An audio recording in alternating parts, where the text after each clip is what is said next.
ആശാപ്രവർത്തകരുടെ സമരം എങ്ങും എത്താത്ത രീതിയിൽ പോകുമ്പോഴും സംസ്ഥാനം അങ്ങോട്ടും ഇങ്ങോട്ടും തർക്കിച്ചുകൊണ്ടും തട്ടിക്കളിച്ചുകൊണ്ടിരിക്കുകയാണ്. പക്ഷേ ഇപ്പോൾ പാലക്കാട് നഗരസഭ സംസ്ഥാനത്തിന് എങ്ങനെയാണ് ഇത്തരത്തിലാണ് ചെയ്യേണ്ടതെന്നുള്ളത് കാണിച്ചു കൊടുത്തിരിക്കുകയാണ്. അതായത് ഏകദേശം അവരുടെ ഓണറേറിയം 1000 രൂപ വരെ വർദ്ധിപ്പിച്ചുകൊണ്ട് നഗരസഭ സംസ്ഥാനത്തിന് മാതൃക കാണിക്കുകയാണ്. അത് പാലക്കാട് നഗരസഭ അത് BJPയുടെ കൈകളിൽ ആണല്ലോ ഇരിക്കുന്നത്. അത് ഒരു മാതൃകയായിട്ട് കൊണ്ടുവരികയാണ്. കാരണം സുരേഷ് ഗോപി ഈ വിഷയത്തിൽ നന്നായിട്ട് ഇടപെട്ടു. അപ്പോൾ അതുകൊണ്ടാണ് കേന്ദ്ര ആരോഗ്യ വകുപ്പ് മന്ത്രിയുമായിട്ട് സുരേഷ് ഗോപി സംസാരിച്ചു. പാർലമെൻറ്റിൽ ഈ വിഷയം ചർച്ച ചെയ്യപ്പെടുകയുണ്ടായി. അതിൽ കേന്ദ്രത്തിനുള്ള വിഹിതം ഇങ്ങോട്ടേക്ക് നൽകാം എന്നും പറയുകയുണ്ടായി. പക്ഷേ ഇവിടെ ഇവരെ സംബന്ധിച്ചിടത്തോളം ഈ SUCIക്കാരാണ് ഈ സമരം നേതൃത്വം നൽകുന്നത്. അവരുടെ മുമ്പിൽ ഈ CPM മുട്ടുമടക്കില്ല എന്നുള്ളതാണ്. അതങ്ങനെ വിജയിച്ചു എന്ന് വരുത്തി തീർക്കാൻ അനുവദിക്കത്തില്ല. അതുകൊണ്ടാണ് ഇത്തരത്തിൽ ഈ സമരം തന്നെ വലിച്ചഴച്ചുകൊണ്ടിരിക്കുന്നത്. ഇപ്പം ഏതാണ്ട് 38-40 ദിവസമൊക്കെ പിന്നിട്ടിരിക്കുകയാണ്. വളരെ അതിരൂക്ഷമായിട്ട് തന്നെ മുമ്പോട്ട് പോവുകയാണ്.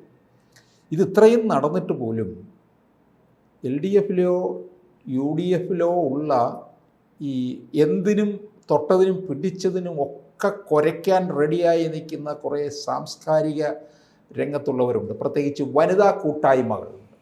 ഇടതുപക്ഷത്തിനകത്തൊക്കെ വലിയ ബുദ്ധിജീവി ചമഞ്ഞ് നടക്കുന്ന കുറേ വനിതകളുണ്ട്, എഴുത്തുകാർ ഒക്കെ ഉണ്ട്. ഈ ഒരു കാര്യത്തിനകത്ത് എന്തെങ്കിലും അഭിപ്രായം പറഞ്ഞിട്ടുണ്ടോ? തൃശ്ശൂരിൽ നിന്ന് സാറാ ജോസഫ് മാത്രമേ ഇതിനകത്തൊരു പ്രതികരണം ഉണ്ടായിട്ടുള്ളൂ.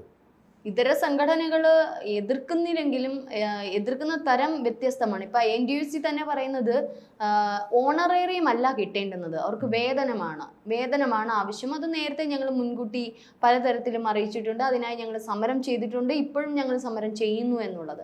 അപ്പം NTUC പറയുന്നത് SUCI താൽക്കാലികമായിട്ട് ഓണറേറിയം വർദ്ധിപ്പിക്കും. ഓണറേറിയം അല്ല ഒരു തൊഴിലാളിക്ക് കിട്ടേണ്ടത്, അത് സത്യമായ കാര്യമാണ്.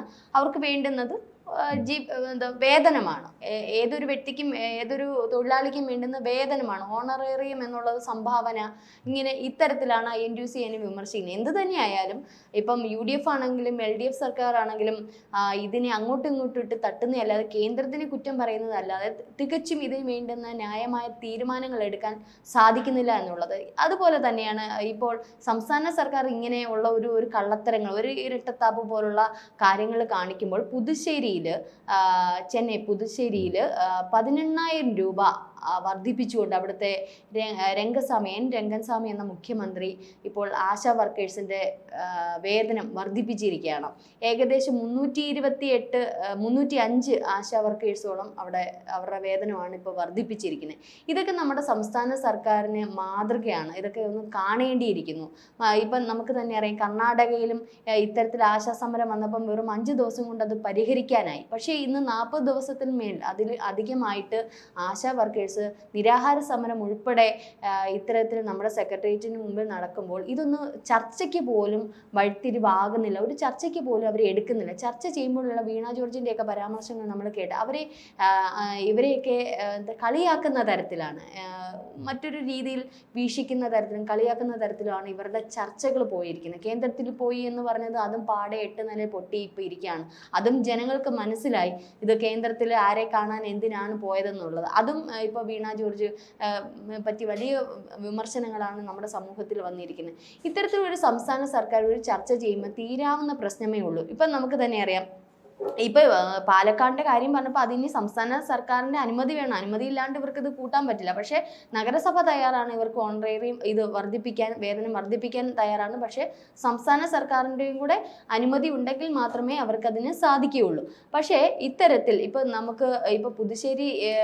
പുതുശ്ശേരിയിൽ നടത്തിയപ്പോൾ അവർ പറയുന്നത് 2.88 കോടിയുടെ ഒരു അധിക വർധനവേ ഞങ്ങൾക്ക് ഇതുമൂലം ഉണ്ടാകുന്നുള്ളൂ. ഈ 18,000 രൂപയെ ആക്കുമ്പോൾ 2.88 8 കോടിയുടെ ഒരു വർധന. ഇവിടെ അപ്പോൾ ഒരുപക്ഷെ സ്റ്റാഫിന്റെ എണ്ണം കുറവായിരിക്കാൻ 328. പക്ഷെ അതുപോലെ തന്നെ നമ്മുടെ സർക്കാരിന് ഇവര് എല്ലാ എപ്പോഴും പറയുന്ന ഒരു കാര്യമാണ് മിനിമം വേതനം എന്നുള്ളത്. ഇവരുടെ പാർട്ടികൾ മിനിമം വേതനം എല്ലാ തൊഴിലാളികൾക്കും നൽകണം. മിനിമം വേതനം 700 രൂപയാണെങ്കിൽ അറ്റ്ലീസ്റ്റ് ഇതൊരു സമവായ ചർച്ചയിലൂടെ 21,000 മാസം ആവശ്യപ്പെടുന്നത്.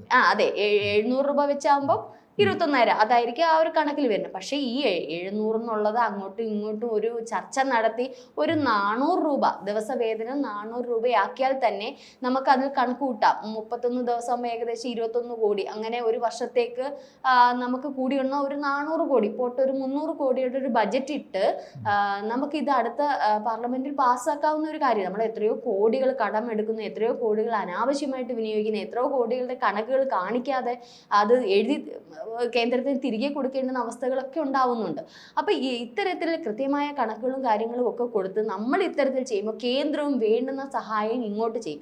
ഇതങ്ങനെ പോലും ഒരു ചർച്ചയ്ക്കില്ലാതെ ഈ 26,000 മുകളിലുള്ള ഈ ആശാ വർക്കേഴ്സിനെ വെറും അവരുടെ ഒരു ന്യായമായ ആവശ്യം തീർച്ചും തിരസ്കരിക്കുകയല്ലേ ചെയ്യുന്നത്. ഇതിന് എന്തെങ്കിലും ഒരു ചർച്ചകളും ചെയ്തുകൂടെ? മറ്റുള്ളവർ കാണിച്ചു തരുമ്പോഴെങ്കിലും നമ്മുടെ സംസ്ഥാനത്തിന് ഒന്ന് ലജ്ജിച്ച് ഒരു നാണമെങ്കിലും ഇല്ലേ എന്നാണ് എൻ്റെ ഈ ചർച്ച ചെയ്തു. പക്ഷേ മന്ത്രി വീണ ജോർജിൻ്റെ സാന്നിധ്യത്തിൽ പക്ഷേ ചർച്ചയിൽ എന്താണ് ഉണ്ടായത്? അവഹേളിച്ച് വിടുകയാണ് ചെയ്തിട്ടുള്ളത്. 26,000-ലധികം പേരാണ് ഈ രംഗത്ത് ജോലി ചെയ്യുന്നത്. അവരാണ് സെക്രട്ടേറിയറ്റ് നടയിൽ ഈ 40 ദിവസത്തിന് മുകളിലായിട്ട് 26,000 പേരില്ല, അവർ 500 പേരേ ഉള്ളൂ ഇതിനായിട്ട് ബുദ്ധിമുട്ടുന്നുള്ളൂ. 500 പേരേ ഉള്ളൂ. ബാക്കി ഭൂരിപക്ഷം ആൾക്കാർക്കും ഇതൊരു പ്രശ്നമേ അല്ല. അത് ആ ഒരു അറിയാലോ, അങ്ങനെ SUCI എന്ന് പറയുന്ന സംഘടനയാണ് ഈ ഒരു സമരം നടത്തുന്നത്. ബാക്കിയുള്ള സംഘടനകളൊന്നും മുന്നോട്ട് വരുന്നില്ല. CITUവിന്റെ പേരിൽ ഉള്ള സംഘടന അവരെല്ലാം പോയി ജോലിയിൽ പ്രവേശിച്ചു എന്നൊക്കെ അവര് വീരവാദം മുഴക്കുന്നുണ്ട്. അത് ഈ സമരത്തെ ഒന്ന് പരാജയപ്പെടുത്തി കൊടുക്കണം. അവരുടെ ലക്ഷ്യം അതാണ്. CPM-ന്റെ ഈ സമരത്തെ പരാജയപ്പെടുത്തുക എന്നുള്ളതാണ്. SUCI-യുടെ മുമ്പിൽ ഈ പാർട്ടി ഇത് വിജയിച്ചു എന്ന് വരുത്താനായിട്ട് തയ്യാറല്ല എന്നുള്ളതാണ്. പക്ഷേ സർക്കാരിന് ഇതിപ്പോൾ വളരെ ക്ഷീണം ഉണ്ടാക്കുന്നതാണ്. ആദ്യത്തെ ഒരു 4-5 ദിവസം കൊണ്ട് ഈ ചർച്ച ചെയ്ത് അല്പം എന്തെങ്കിലും ഒരു വർധനവ് വരുത്തി അവരെ വിടാമായിരുന്നു. പക്ഷേ ഇനിയിപ്പം ആ ഒരു വർധനവിൽ അവർ നിൽക്കത്തില്ല. ഇവർക്ക് ആവശ്യപ്പെടുന്നതായ കാര്യം അംഗീകരിച്ചു കൊടുത്തിട്ട് ഇത് പറ്റുകയുള്ളൂ എന്നുള്ളത് വ്യക്തമാക്കിയിട്ടുണ്ട് പല വട്ടമായിട്ട്. ഇപ്പോൾ തന്നെ ഇവർ അനിശ്ചിതകാല നിരാഹാര സമരം തന്നെ തുടർന്നുകൊണ്ടിരിക്കുകയാണ്. ആ സാഹചര്യത്തിൽ ഇത് അനുദിനം വഷളാകുന്ന ഒന്നാണ്. അങ്ങനെ വരുമ്പോഴാണ് ഈ മറ്റ് ചില ഈ ജില്ലകളിൽ നിന്ന് ഇത്ര തുകയുടെ ആനുകൂല്യം കൂടി തരാം, മറ്റ് സംസ്ഥാനങ്ങളിൽ ഇത്തരത്തിലാണ് വരുന്നത്. ഇവരിപ്പോൾ കോൺഗ്രസ്സുകാർ ഇങ്ങനെയൊക്കെ പറയുന്നുണ്ടെങ്കിൽ ഇവർക്ക് ഇത് നേരത്തെ ഇതിനെപ്പറ്റി സംസാരിക്കാമായിരുന്നുവല്ലോ. അന്ന് കോൺഗ്രസിൻ്റെ ഭരണകാലത്ത് തന്നെയാണല്ലോ ഇത് വന്നതും. അപ്പോൾ കാലാനുസൃതമായിട്ടുള്ള മാറ്റം ഇവർക്കും ഉണ്ടാക്കി കൊടുക്കണം എന്ന് പാർട്ടിക്കും ആവശ്യപ്പെടാമായിരുന്നു. അത് ചെയ്തില്ലെന്നുള്ളതാണ്. ഈ ആശാപ്രവർത്തകർ പിന്നെ ഇത്തരത്തിൽ ശക്തമായിട്ട് സമരം ചെയ്യാൻ തുടങ്ങിയത് ഈ അടുത്ത സമയത്താണല്ലോ. അതിനു മുമ്പ് തന്നെ അവർ സമരത്തിലേർപ്പെട്ടിരുന്നു. ഇത്രയും ശക്തമായിട്ട് തന്നെ രംഗത്ത് വന്നില്ല എന്നുള്ളതാണ്. അപ്പോൾ വളരെ മുമ്പ് തന്നെ ഇവരെ ആവശ്യം ഉന്നയിക്കുകയാണ്. ഇവർക്ക് സംഘടനയുണ്ട്. അന്നും SUCI-യുടെ നേതാവ് തന്നെ മുൻപിൽ നിന്നുകൊണ്ട് തന്നെയാണ് ഇവരുടെ ആവശ്യങ്ങൾ ഉണർത്തിച്ചിട്ടുള്ളത്. അന്നൊന്നും തന്നെ ഇത് പരിഹരിച്ച് മുമ്പോട്ട് കൊണ്ടുപോകാൻ കഴിഞ്ഞിട്ടില്ല എന്നുള്ളതാണ്. ഇപ്പോൾ ഇവർ സംഘടിതമായി വന്നു കഴിഞ്ഞപ്പോൾ ഭരണക്കാർക്കും പാർട്ടിക്കാർക്കും ഒന്നും പറയാനില്ലാത്ത സ്ഥിതിയിലെത്തുകയും ചെയ്തു. നിലവിൽ സാധാരണ വ്യക്തികൾ പോലും ഇവർക്ക് സംഭാവനകൾ നൽകുന്നുണ്ട്. ഇപ്പൊ ചില മാധ്യമങ്ങൾ ഇതിൽ നമുക്കറിയാം, ഒരു പ്രവർത്തകയുടെ വീട് കേരള ബാങ്ക് ജപ്തി ചെയ്തു, മറ്റൊരു ബാങ്ക് ജപ്തി നോട്ടീസ് അയച്ചു. അപ്പോൾ ഇത്തരത്തിൽ മാധ്യമങ്ങളായാലും മറ്റു മാധ്യമങ്ങളിലൂടെ ഇതറിഞ്ഞ് മറ്റു പല വിദേശങ്ങളിലുള്ളവർ പോലും ഇവർക്ക് സഹായവുമായി വന്നിട്ടുണ്ട്. ഇടയ്ക്ക് സന്തോഷ് എന്ന് പറഞ്ഞ ഒരു ആക്ടർ, കൃത്യമായ ഒരു പേര് എൻ്റെ ഉള്ളിലേക്ക് വരുന്നില്ല, അദ്ദേഹം ചില സിനിമകളിലൊക്കെ നമുക്കറിയാം ഒരുപാട് വിമർശിച്ചിട്ടുള്ള കുറേ സിനിമകൾ അദ്ദേഹത്തിനുണ്ട്. അദ്ദേഹം പോലും അദ്ദേഹത്തിൻ്റെ ചില സ്റ്റേജ് ഷോകളിലൊക്കെ പങ്കെടുത്ത പൈസ, ആ ഒരു ധനം ഏകദേശം 50,000 രൂപയോളം അവർക്ക് കൊണ്ടുവന്ന് കൊടുത്തു. അപ്പം ഇത്തരത്തിൽ നമ്മുടെ കേരളത്തിലുള്ള പല വിഭാഗങ്ങളിൽ നിന്നും വിദേശങ്ങളിൽ നിന്ന് പോലും ഇവർക്ക് വേണ്ടുന്ന ധനസഹായങ്ങൾ എത്തുന്നുണ്ട്. കാരണം അവർക്ക് തന്നെ അറിയാം ഇവരുടെ വിഷമങ്ങൾ എന്താണെന്നുള്ളത്. നമുക്ക് തന്നെ അറിയാം ഈ ഓരോ ആശാ വർക്കേഴ്സിൻ്റെ വീട്ടിലെ അവസ്ഥ വളരെ ബുദ്ധിമുട്ടുള്ള അവസ്ഥകളുണ്ട്. ഇതിൽ വിധവകളുണ്ട്, ഭൂരിഭാഗം വിധവകളും ഒറ്റപ്പെട്ട് കഴിയുന്ന സ്ത്രീകളുമാണ്, അതിൽ കുട്ടികളെ നോക്കണം.